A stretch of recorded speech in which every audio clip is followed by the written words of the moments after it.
हम बात करने वाले हैं इमोशन फ्री ट्रेडिंग की। अब ये सब्जेक्ट इतना इम्पोर्टेंट है, लेकिन फिर भी लोग इसके ऊपर इसको इग्नोर करते हैं। तो हमको इसको इग्नोर नहीं करना है, इसलिए मैंने ये टॉपिक शुरू किया है, emotion free trading. Emotion free trading मतलब क्या? हम शेयर मार्केट में हम काम करना शुरू करते हैं और कुछ आवेश के साथ कुछ ऐसे फैसले लेते हैं जिससे हमको लॉस होता है, तो उसको बोलते हैं इमोशन। तो वो इमोशन को कैसे कंट्रोल करना है, तो इमोशन फ्री कैसे ट्रेडिंग करना है, तो इसके बारे में हम बात करेंगे। ये इतना इंपॉर्टेंट है कि अगर हम इसको इग्नोर करेंगे, हम क्या करते हैं कि बहुत सारी स्ट्रैटेजी सीखते हैं, बहुत सारे महंगे-महंगे कोर्स करते हैं, बहुत सारी चीज़ें सीखते हैं, पैसे खर्च हम कहाँ पे करते हैं? कोर्सेज़ सीखने के लिए, नई स्ट्रैटेजी सीखने के लिए। लेकिन इसके ऊपर हम क्या करते हैं? इसको इग्नोर करते हैं। तो जैसे इसको इग्नोर करते हैं, इसकी वजह से हम कितना भी कुछ करते हैं, हमको समझ में नहीं आता है, हम इतना सारी अच्छी चीज़ें कर रहे हैं, सब अच्छा कर रहे हैं, फिर भी लॉस क्यों हो रहा है? क्यों हो रहा है? क्योंकि हम इसको इग्नोर कर रहे हैं। जब तक हम इसको इग्नोर करेंगे, तब तक आप कितना भी स्ट्रैटेजी सीख लो, आप कितनी भी सारी चीज़ें कर लो, आप शेयर मार्केट से पैसे कमा नहीं सकते। तो 80-20 रूल आपने सुना होगा। 80% जो है वो साइकोलॉजी है, 20% जो है आपकी ट्रेडिंग स्ट्रैटेजी है। तो आपका ट्रेडिंग स्ट्रैटेजी ज़्यादा मायने नहीं रखता है। आपका अगर ट्रेडिंग स्ट्रैटेजी ठीक-ठाक भी होगा, लेकिन आपके पास साइकोलॉजिकल आप अच्छे हो, तो आप मार्केट से पैसे कमा सकते हैं। तो ये इंट्राडे ट्रेडिंग के लिए सबसे इम्पोर्टेंट चीज़ है। जैसे एक बिल्डिंग है और बिल्डिंग के ऊपर से जंप लगाएँगे, तो क्या होगा? हम नीचे गिरेंगे। कुछ लोग ऐसे होते हैं, नहीं-नहीं क्या ज़रूरत है ये करने की, कोई ज़रूरत नहीं, मुझे कुछ नहीं होगा, ये मेरे लिए नहीं, मुझे सब आता है। तो वो वैसे ही है, ट्रेन के सामने खड़े रहेंगे और आप बोलेंगे मुझे कुछ नहीं होगा, कोई ऐसा हो सकता है क्या? नहीं हो सकता। तो वैसे ही शेयर मार्केट के अंदर जब तक आप ये टॉपिक को नहीं समझेंगे, तो ये समझ मतलब क्या है कि जो पैसे कमा रहे होंगे ऑलरेडी वो कर रहे हैं, जो नहीं कमा रहे वो ऑलरेडी ये नहीं कर रहे हैं। तो कोई ऐसा है कि नहीं मुझे कोई ज़रूरत नहीं, मैं नहीं करता, लेकिन वो कर भी वही रहा है। तो इसलिए ये टॉपिक जो है वो बहुत इम्पोर्टेंट है, इसको इग्नोर करके नहीं चलेगा। अगर आपको इंट्राडे ट्रेडिंग के अंदर अगर आपको पैसे कमाना है, तो ये टॉपिक आपको अच्छे से समझना ही पड़ेगा। तो जैसे ऐसा बहुत बार होता है कि मॉर्निंग में हम पैसे कमाते हैं, दोपहर को हमारा वापस लॉस हो जाता है। कुछ दिन प्रॉफ़िट करते हैं, एक आध दिन बड़ा लॉस हो जाता है। रिवेंज ट्रेडिंग मतलब हम लोग मॉर्निंग में लॉस हो जाता है, वो लॉस कवर करने के लिए हम वापस ट्रेड करते हैं, वापस ट्रेड करते हैं और वापस लॉस में चले जाते हैं।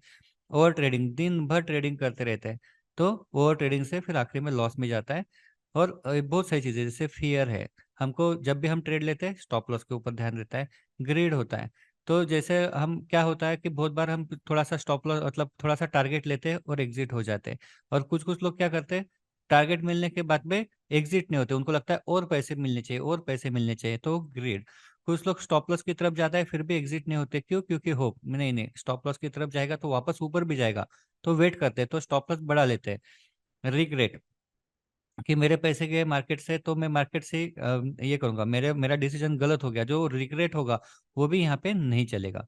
तो सेल्फ डिसिप्लिन जो है वो यहाँ पे ज़रूरी है। अगर आपके पास सेल्फ डिसिप्लिन नहीं है, तो आपको यहाँ पे आना ही नहीं चाहिए, ट्रेडिंग आपके लिए नहीं है। आप जो पैसा है वो गँवा देंगे। सेल्फ डिसिप्लिन जिसके पास है और पुअर ट्रेडिंग स्ट्रैटेजी है, वो पैसे मार्केट से कमा सकता है। लेकिन जिसके पास बिल्कुल सेल्फ डिसिप्लिन नहीं है और बहुत अच्छी ट्रेडिंग स्ट्रैटेजी है, कितनी भी ट्रेडिंग स्ट्रैटेजी अच्छी रहने दो, वो मार्केट से पैसे नहीं कमा सकता है। तो मेरा भी ऐसे ही था कि मैं क्या कर रहा था कि मुझे लगता था कि मैं थोड़ा-सा टेक्निकल नॉलेज से हूँ, पैसे की प्रॉब्लम नहीं, बहुत महँगे-महँगे कोर्सेज़ किए, लाखों रुपए के कोर्सेज़ किए, लेकिन फिर भी मैं मार्केट से पैसे नहीं कमा सकता था। क्या किया मैंने, और बड़ा कोर्स लगाता था और महँगा कोर्स मिलता था, वो करता था और मैं पूरा फ़ोकस मेरा एक कोर्स करो, दूसरा करो, तीसरा करो, लेकिन जितना करने के बाद भी मैं क्या हुआ, वापस मार्केट से जैसे चाहिए वैसा पैसा नहीं निकाल पा रहा था।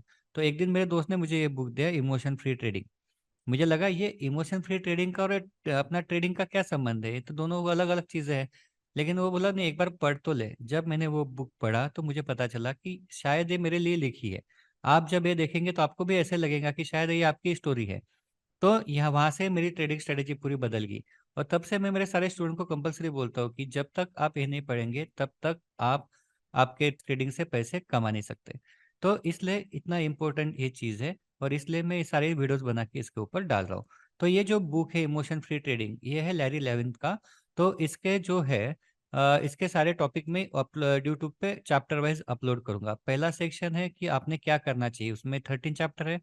सेकंड सेक्शन है जिसके अंदर आपने क्या नहीं करना चाहिए, क्या स्किल आपके पास नहीं होनी चाहिए, तो उसके 6 चैप्टर है। और क्या इम्प्रूव हमको कैसे करना है, तो उसके लिए हम लॉ ऑफ अट्रैक्शन देखेंगे। लॉ ऑफ अट्रैक्शन में ग्रैटिट्यूड, अफ़र्मेशन, विजुअलाइज़ेशन, मेडिटेशन, वो सारी चीज़ें हम इसके अंदर देखेंगे। तो इस तरह से ये पूरा हमारा जो सीरीज पूरा चलेगा, तो आपने पूरा इसको देखना है और फिर देखना कि आपके ट्रेडिंग स्ट्रेटेजी में क्या फर्क पड़ रहा है। तो आपको ज़्यादा समय नहीं लगेगा, लेकिन जैसे बताया गया वैसे आप करेंगे तो आपको पता चलेगा कि आपकी ट्रेडिंग स्ट्रेटेजी पूरी बदल गई। तो मिलते हैं नेक्स्ट सेशन में। Okay, thank you.